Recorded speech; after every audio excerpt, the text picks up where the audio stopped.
Le journal de 13h sur RTI1. Madame, Monsieur, bonjour. Les titres sommaires de cette édition. 7,8 millions de doses de vaccins anti-Covid promis à la Côte d'Ivoire par le PDG d'Afreximbank, reçu par le chef de l'État hier. Les deux personnalités ont fait le point des initiatives et transactions développées par cette institution dans notre pays. Des transactions qui s'élèvent à environ 3,5 milliards de dollars. Le soutien de la Banque africaine de développement pour la mise en œuvre du programme national de développement sur la période 2021-2025. Le sujet a été à l'ordre d'un échange entre le chef du gouvernement et le président de la BAD. On fait le point dans cette édition. L'assassinat du président d'Haïti, Jovenel Moïse, par un commando dans la nuit du mardi à ce mercredi. Sa résidence aurait été attaquée vers 1h du matin par des hommes armés non identifiés. Le Premier ministre haïtien appelle la population au calme et assure que la situation sécuritaire est sous contrôle des forces de l'ordre. Bienvenue dans ce 13h. Un conseil des ministres se tient ce mercredi au palais de la présidence de la République. La réunion est présidée par le chef de l'État, Alassane Ouattara. L'essentiel des décisions prises au cours de cette rencontre vous sera rapporté au cours de nos prochaines éditions. Toujours sur l'activité à la présidence de la République, une audience accordée au directeur général d'Afreximbank avec le chef de l'État. Ils ont fait le point des initiatives et transactions développées par cette institution dans notre pays. Il est aussi annoncé la contribution d'Afreximbank à la lutte contre le coronavirus par un apport de 7,8 millions de doses de vaccins tout type à la Côte d'Ivoire. Le rapport de l'audience avec Viviane Aïma. Pour la protection des populations contre la Covid-19 sur le continent africain, ce sont plusieurs millions de doses de vaccins que les États doivent acquérir dans l'urgence. Pour faciliter l'accès aux vaccins et amortir l'hémorragie financière que représente leur acquisition, la Banque africaine d'import-export, Afreximbank, et la Société financière africaine ont signé récemment un accord de collaboration afin de soutenir la fabrication de vaccins sur le continent africain. Reçu ce mardi 6 juillet au palais présidentiel par le président de la République Alassane Ouattara, le PDG d'Afreximbank, Bénédicte Orama, a présenté l'évolution en cours du projet.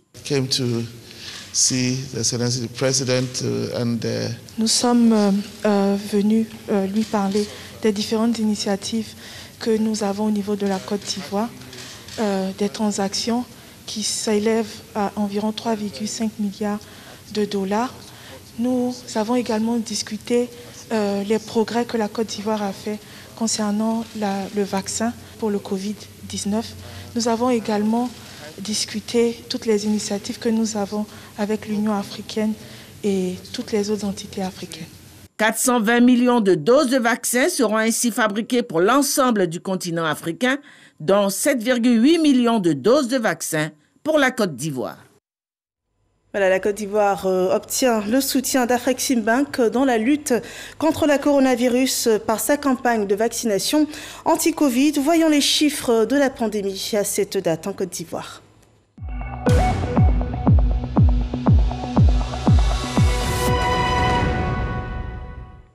Le dernier bilan Covid de la Côte d'Ivoire enregistre 54 nouveaux cas Covid-19, 24 nouvelles guérisons et aucun cas de décès. Au 6 juillet, la Côte d'Ivoire comptait 48 634 cas confirmés, dont 47 994 personnes guéries, 315 personnes décédées. Il reste encore 325 cas actifs. La Côte d'Ivoire compte au moins à cette date 814 945 doses de vaccins anti-Covid administrées sur tout le territoire. Parlons à présent de coopération économique. La BAD réaffirme son engagement envers la Côte d'Ivoire, reporte sa contribution à la mise en œuvre du programme national de développement sur la période 2021-2025. Le président de la BAD rencontrait hier le Premier ministre ivoirien Patrick Achi à ce propos, suivant le compte-rendu d'Alexis Ouedraogo. La Côte d'Ivoire était sur une trajectoire exceptionnelle au niveau de la croissance, avec les taux de croissance de moyen 7% par an depuis 2016 jusqu'à 2019. Malheureusement, à cause de Covid, ça a été baissé à 2%. Mais quand même, avec le relance de l'économie, il y a la vaccination, il y a la reprise du tourisme, il y a la manufacture, les services, le transport et tout ça là. Il y aura un rebond de cette économie cette année avec prévision de 6,2% et l'année prochaine 6,5%. Le président de la Banque africaine de développement était mardi à la primature. L'institution bancaire est venue réaffirmer au chef du gouvernement son soutien à la mise en œuvre du plan national de développement PND 2021-2025. J'avais assuré son Excellence, Monsieur le Président, de deux côtés. Au titre personnel, moi je suis ivoirien, nigérien, et donc que vraiment je soutiens fortement le plan national de développement.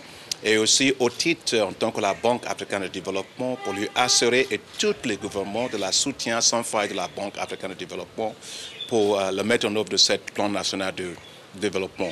L'appui de la BAD va également porter sur la transformation de la chaîne de valeur agricole pour des produits comme la banane plantain, la mangue, l'anarcade, le café, le cacao ou encore le palmier à huile.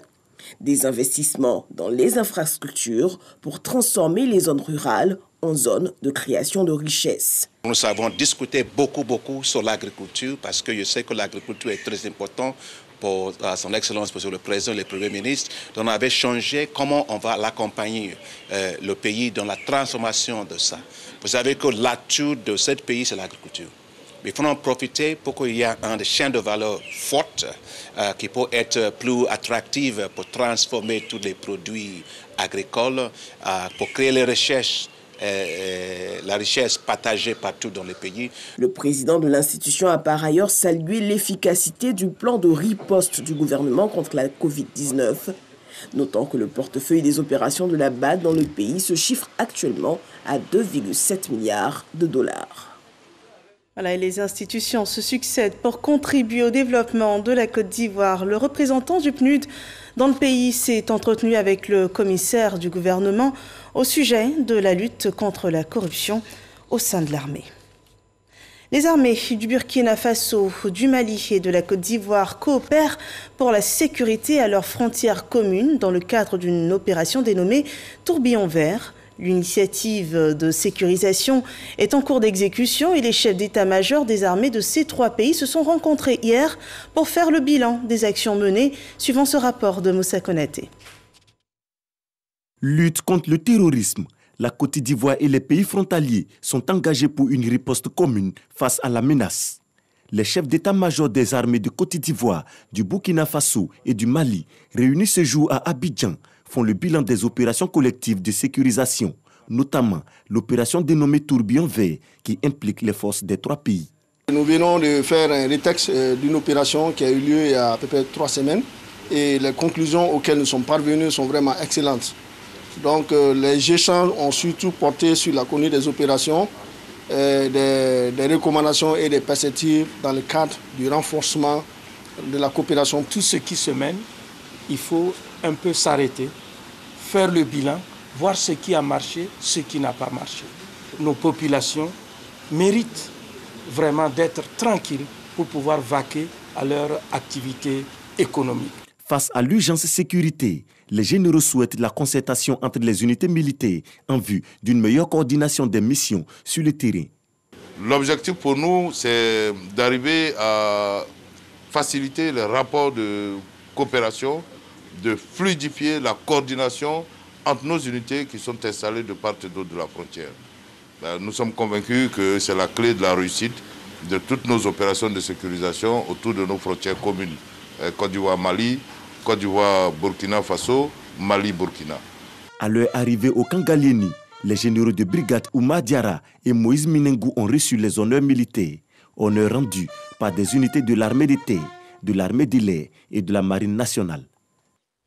Un autre défi de notre système sécuritaire, la lutte contre l'insécurité en mer, précisément dans le golfe de Guinée. La problématique réunit 29 officiers de la police judiciaire de 16 pays africains.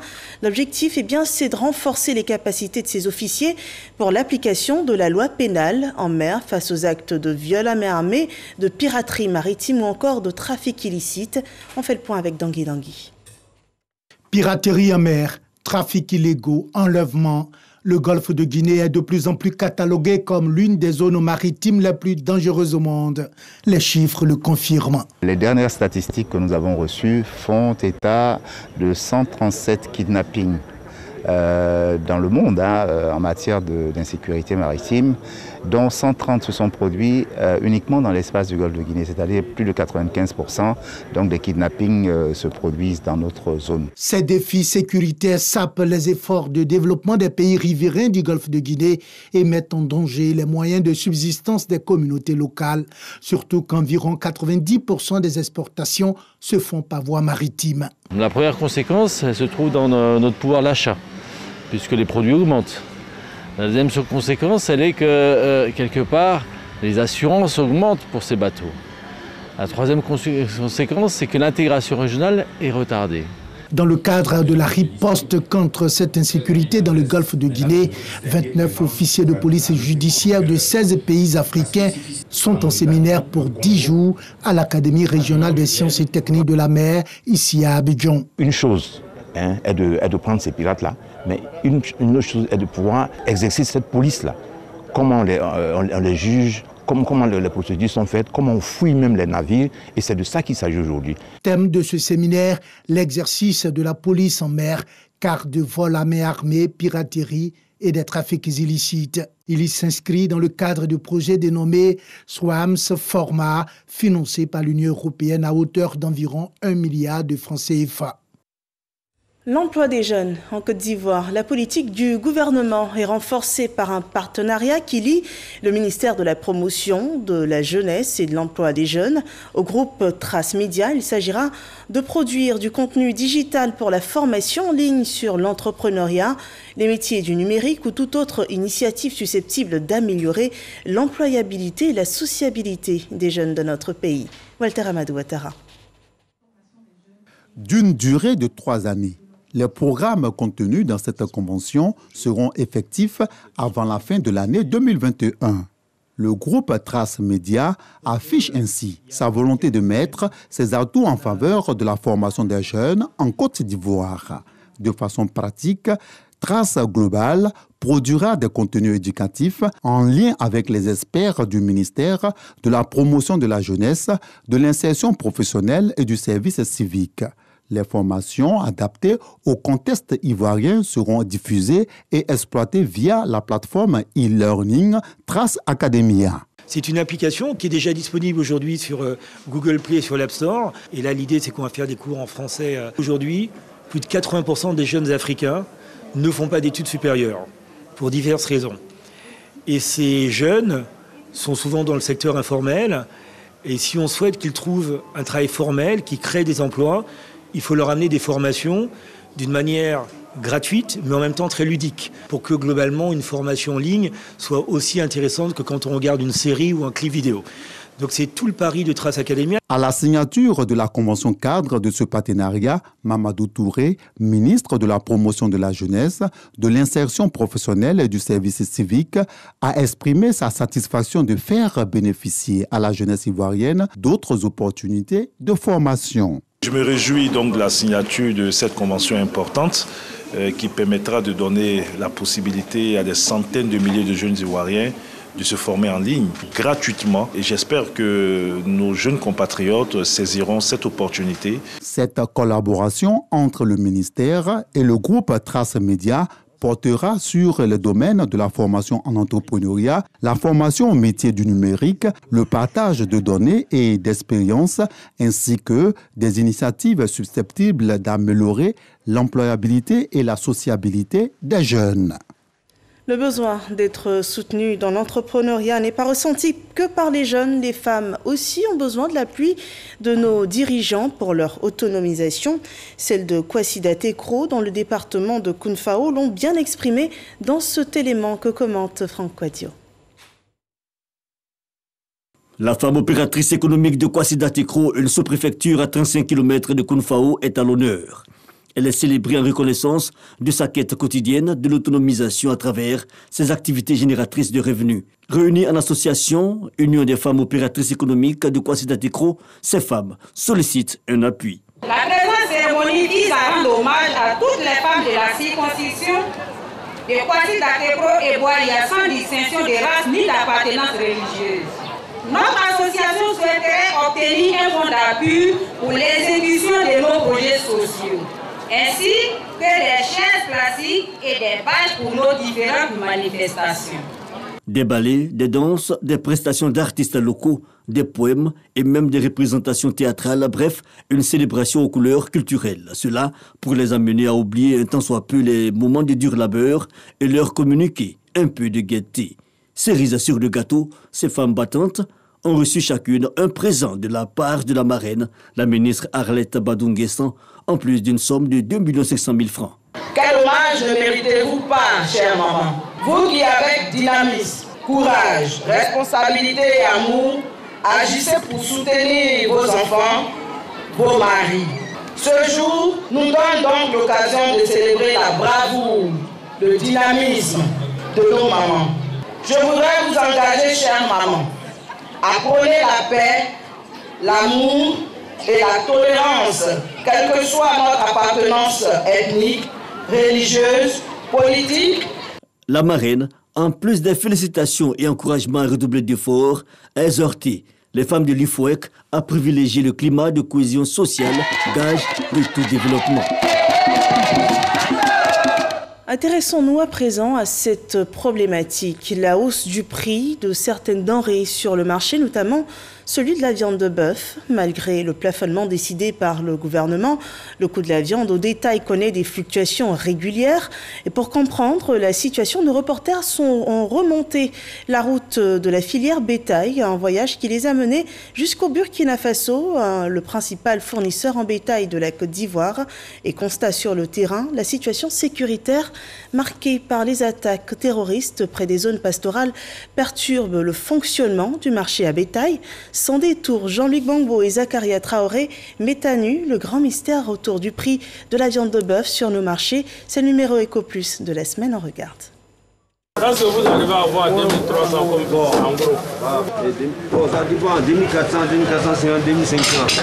Danyogo Komisiri est le directeur des abattoirs d'Abidjan. À Port-Boué, il effectue régulièrement des visites aux bouchers. Mais celle qu'il mène aujourd'hui est loin d'être une visite de routine. C'est une période difficile, mais je pense que progressivement, les choses vont s'arranger. Ça commence à aller un peu. Oui. Nous-mêmes, au niveau de l'arrivage, on a vu que ça commence à s'améliorer. Depuis plusieurs semaines, le bovin se fait rare auprès des bouchers. Le prix du kilogramme de viande, lui, a vite fait de prendre l'ascenseur. On a acheté demi à 1200. Mais aujourd'hui, on est venu payer demi. Il dit que c'est 1500. Ça a augmenté de 300 francs encore. Accusé, la communauté des bouchers montre patte blanche et émet une hypothèse pour expliquer cette situation. Burkina, Mali, c'est les deux pays-là qui fournissent viande. Mais présentement, là, ils ne viennent pas comme au Côte d'Ivoire là même. Le Burkina Faso est le plus grand pourvoyeur de bétail de la Côte d'Ivoire. Entre 150 000 et 170 000 têtes de bovins par an, 250 000 têtes de petits ruminants, soit environ 80% des besoins en viande comblés grâce aux importations depuis ce pays voisin. Une belle dynamique qui semble être mise à mal par la crise sécuritaire au Burkina Faso. Si le Mali a chuté à ce niveau-là, c'est à cause des crises socio-politiques qu'on connaît là-bas. Et le Burkina aussi, c'est la même chose. Pour mesurer l'ampleur de cette crise djihadiste sur la filière de l'élevage et son réel impact sur le circuit d'approvisionnement du marché ivoirien, nous nous sommes rendus à Ouagadougou, au marché à bétail de Sougre-Nooma, l'un des principaux points de transit du bétail vers les pays voisins, notamment la Côte d'Ivoire. Ouedraogo Abdul Karim est bouvier et marchand de bétail. Il y opère depuis des années. Mais ces derniers mois, il observe avec amertume un dysfonctionnement du marché. Les marchés là, en tout cas, c'est un peu cher. Là-bas, c'est un peu cher. Mais comme c'est en fait les gens là ne rentrent pas de marché là comme ça. Quel genre? Moi, je ne sais pas. Tout le monde sait. Ce qu'Abdul Karim ne veut pas nommer et qu'il désigne pudiquement par les gens, ce sont les djihadistes. Certaines de ces bêtes proviennent des zones où opèrent ces derniers. Moi, j'ai payé jusqu'au Maroc. 20 ici là, et la descente moi ici là à 500 000. Moi, avant, là, moi, ça dépasse, comme ça, ça dépasse pas 300, 275. Comme. Tout le monde fuit laisser des bœufs. Moi, il n'y a pas de bœuf encore. Ces zones que les éleveurs fuient aujourd'hui, ce sont Dori, Barça-Logo, Djibo et plus généralement les régions de l'Est et du Sahel. Des zones de grosse production de bétail qui ont dû réduire la voilure sous la pression djihadiste. Ces jours de marché à Kaya, 130 km de Ouagadougou. La ville, située à une quinzaine de kilomètres de cette zone dangereuse, abrite encore l'un des rares marchés à bétail de la région. Un défi pour les fêtières qui y voient là un moyen de maintenir l'activité. À l'intérieur, comme vous le savez, dans le nord, Dori, Djibo, vous connaissez ce qui se passe présentement là-bas. Mais on essaie de faire avec. Malgré la situation, les bêtes continuent d'arriver seules. Maintenir l'activité sans oublier la sécurité des acteurs. Les marchés à bétail constituent en effet l'une des cibles privilégiées des djihadistes. Les groupes d'autodéfense veillent discrètement au grain. Les volontaires de défense, ils ne sont pas en tenue, mais ils sont dans le marché présentement avec nous. S'il y a quelque chose, ils vont intervenir rapidement. Ça vous rassure? Oui, ça nous rassure. Le bétail est le troisième produit d'exportation du Burkina Faso, après l'or et le coton. Mais pour combien de temps, au vu de la situation sécuritaire du pays? Un casse-tête pour les autorités burkinabées. Les chiffres ont été divisés par 3. Les achats qui se faisaient et qui étaient exportés en direction des pays voisins ont été divisés pratiquement à 3, parce que du fait de l'insécurité. Donc, c'est dire que effectivement cette insécurité-là a impacté énormément les exportations. Avant d'atteindre la Côte d'Ivoire, les impacts de cette baisse drastique de la production bovine sont perceptibles déjà à Ouaga. C'était 2500 le kilo et sans os. Et puis avec os, c'était 2000. Bon, maintenant, comme avec les guédis là, il n'y a plus des animaux. Donc c'est ça qu'on a venu maintenant le kilo à 3000. Mais des fois, même 3000, là, ça ne sort pas. Des fois, on vend ça même à 3500. Ce sont les mêmes éleveurs qui sont les mêmes victimes du djihadisme. Ils ont emporté beaucoup de bétail. Bon, nos éleveurs qui faisaient la transhumance, beaucoup se sont exilés. Beaucoup sont restés en Côte d'Ivoire, d'autres sont au Bénin, d'autres sont au Togo. Le COSNABA n'hésite pas à comparer ces prix imposés par la crise djihadiste sur la filière. Par exemple, ça c'est la viande extra de qualité minimum. Je ne pouvais pas avoir à moins de 3500, 4000 le kilo. Voilà. Alors que je ne sais pas, à Abidjan, ça ne vaut pas ça. Le kilogramme de viande de bœuf serait moins cher en Côte d'Ivoire qu'au Burkina, d'où provient pourtant l'essentiel du bétail ivoirien. Pour comprendre ce paradoxe, il nous a fallu faire le chemin retour jusqu'à l'abattoir de Port-Boué. Un bovin qui rentre à l'abattoir, on ne jette rien. Même la peau on consomme, les pattes on consomme, la tête on consomme. Donc ce qui permet aux acteurs, surtout aux chevillards, de pouvoir amortir le coût d'achat. Ce qui n'est pas forcément le cas dans certains pays.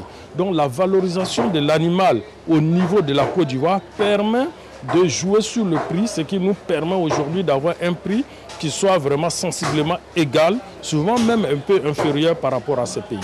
Le gouvernement ivoirien a plafonné le prix de la viande de bœuf à 2600 francs CFA le kilogramme avec os et 2800 francs CFA le kilogramme sans os. Un sacrifice demandé aux bouchers en attendant, à court terme, le retour de la sécurité dans les zones productrices de bétail. En attendant, à long terme, que la Côte d'Ivoire renforce sa politique de production nationale pour être moins dépendante de l'extérieur. Voilà la filière de bétail impactée par la crise sécuritaire du Sahel. Un reportage qui sème des interrogations, surtout à l'approche de la fête de Tabaski. Le marché ivoirien sera-t-il suffisamment approvisionné en petit bétail? Le Jean-Louis Gbongbo enquête sur le sujet et vous donne rendez-vous la semaine prochaine pour en savoir davantage. Dans la filière agricole, 488 planteurs et coopératives sont désignés meilleurs producteurs d'EVA de l'Indénié Duablin et du Sud Comoé. Ils ont reçu à cette occasion en récompense des dons en matériel et numéraire, suivant ce reportage d'Hermaniamia. Ils ont travaillé dur pendant des mois et le fruit de leur labeur est aujourd'hui récompensé. Au cours d'une cérémonie dénommée Guassou, une cérémonie de récompense qui vise à inciter les planteurs à plus d'abnégation au travail. Eux, ce sont les producteurs d'EVA de l'Indénié Duablin et du Sud Comoé. au nombre de 488 planteurs et coopératives. Pour cette 5e édition de Guassou, le premier prix est revenu à la coopérative Scope GPH qui a livré 81 555 tonnes. Elle a donc reçu un camion benne de 40 tonnes, un camion de 7 tonnes, 3 tricycles, 4 motos, 600 kits planteurs, 200 cartables, 2000 kits scolaires et la somme de 2 millions de francs CFA. Chaque partenariat doit être gagnant-gagnant. On trouve toujours que si on a suivi ce type de plan social, c'est toujours les bénéfices arrivent. Si je ne me trompe que c'est la première fois en Côte d'Ivoire que nous voyons des usiniers qui se disent qu'à un certain moment, il faut faire une pause, dire merci à ceux qui ont permis que l'activité puisse avancer. Alors nous, ça nous challenge davantage. Ce sont en tout 8 camions, 43 tricycles, 25 motos, 25 ordinateurs, 71 téléphones portables, 9 543 machettes, 9 199 paires de bottes, 1889 kits scolaires et bien d'autres lots qui ont été remis aux meilleurs planteurs et coopératives de l'Indéné-Guablin et du Sud Komoué. Dans le centre du pays, l'association des cadres du Centre pour le développement apporte sa contribution à l'amélioration des résultats du système éducatif ivoirien. L'association ACCD a fait don d'équipements à l'EPP Téléboucan dans la sous-préfecture de Diabo. Des religieux de la commune de Cocody prônent l'amour comme vecteur de paix et de cohésion. C'était au cours de la première nuit des religieux de Cocody. Des responsables du COSIM, le président de l'église protestante évangélique SEMA de Côte d'Ivoire et des prêtres prenaient part à cet événement dont nous parle Godefroy Okambawa. Première édition de la nuit des religieux de la commune de Cocody dans la grande salle des mariages de l'hôtel communal. Prêtres, pasteurs et imams de la commune sont concernés, des guides religieux qui ont délivré un message d'amour et de cohésion sociale. La religion ne doit pas nous diviser, au contraire, la religion doit être des lieux où des hommes abattent les murs de méfiance pour que la confiance naisse et que nous, les religieux, nous puissions transmettre le message d'amour, de paix, de la cohésion, de vivre ensemble. Nous saluons cette initiative et nous prions le Seigneur que cela se renouvelle chaque année pour pouvoir créer un rapprochement entre les religieux eux-mêmes. Parce que chacun prêche dans son lieu de culte, mais il est rare que nous nous retrouvons pour partager ensemble des choses, ce qui est pourtant une nécessité. Un élan de solidarité écuménique salué par tous. Selon le maire de la commune de Cocody, initiateur de cette rencontre, une société sans guide religieux n'a pas de repère et court à sa perte. Sans les hommes de Dieu qui nous guident et qui nous permettent de nous rappeler qu'il y a le Seigneur qui est à côté, nous ne sommes rien. Ce sont eux qui nous permettent de nous appuyer sur le Seigneur, qui nous permettent de nous remettre en question et de nous faire découvrir Dieu. Et en plus, des élus de Dieu. Donc au moins, pour une fois, nous pouvons les honorer. Nous pouvons leur donner la place qui leur revient, c'est-à-dire la place de ceux qui intercèdent pour nous. Ce moment de convivialité a été marqué par des chants religieux, de chantres musulmans, du chœur rédemptoriste, du groupe musical des prêtres Roland Élu et Norbert Abécan. Les différents leaders religieux ont reçu des diplômes de participation à la fin de la cérémonie. Voilà, l'amour, une religion universelle, pour paraphraser le Dalai Lama. En Haïti, le président Jovenel Moïse a été assassiné par un commando la nuit dernière. Sa résidence en banlieue de Port-au-Prince aurait été attaquée vers 1h du matin par des hommes armés, a annoncé le Premier ministre sortant Claude Joseph dans un communiqué. Il précise que l'épouse du président qui a été blessée dans l'attaque a été hospitalisée. Dans son communiqué, le Premier ministre sortant appelle aussi la population au calme et indique que la police et l'armée allaient assurer le maintien de l'ordre. La situation sécuritaire est sous contrôle. Jovenel Moïse était, on le rappelle, au pouvoir depuis 2017. Sa légitimité était remise en cause depuis plusieurs mois. L'opposition et la société civile réclamaient de nouvelles élections et le président avait préféré organiser en juin dernier un référendum sur une nouvelle constitution. L'actualité en Algérie, près de 200 personnes ont été prises de malaise après s'être baignées dimanche dernier à Ténès, sur la côte nord-ouest du pays, et ont dû recevoir des soins hospitaliers à la suite d'une possible pollution marine selon les autorités locales et médicales. 3 plages ont été fermées ainsi qu'une station de dessalement local.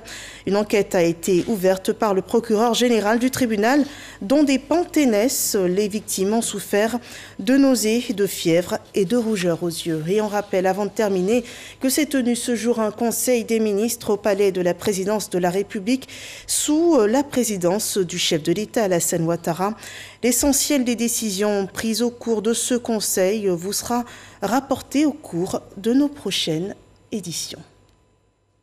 Édition qui revient à 15h pour le flash d'information. Merci de nous avoir suivis. Excellente fin de journée sur RTI1.